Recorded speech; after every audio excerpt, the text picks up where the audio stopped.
But Exactly. you have a real power, and I want to dig right into your power. How did you cultivate your strong connection to Africa and to the things about us that we should be celebrating as African people? Have you been this way since childhood? Was it in your family, your community? Where did this come from?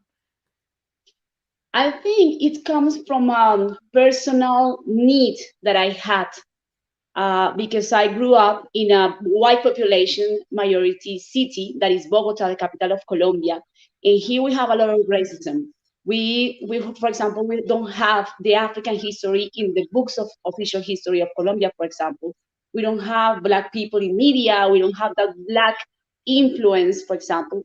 And we are 12 million Black people in Colombia, but we grow up without the identity we need to have.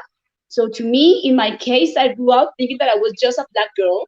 I knew that I was a Black girl, but I used to straighten my hair. I used to think that Africa was a country, a poor country, for example. I used to think that I was not really connected with Africa, you know.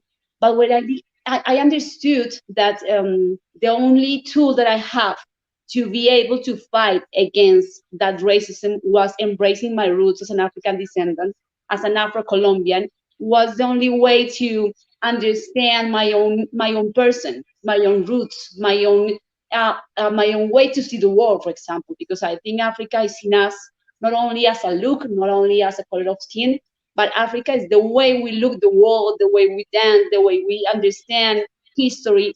So that was something that I started to study. Not magic. We need to work in our African identity. We need to search, we need to read, we need to see movies, we need to try to go to Africa. It was almost 20 years ago. I passed 20 years suffering because of racism and because of the lack of identity I had. But for the last 15 years, I have been connecting and reconnecting and studying and trying to create that new person that I really want to be. And it's an African person. It's an African woman born in Colombia.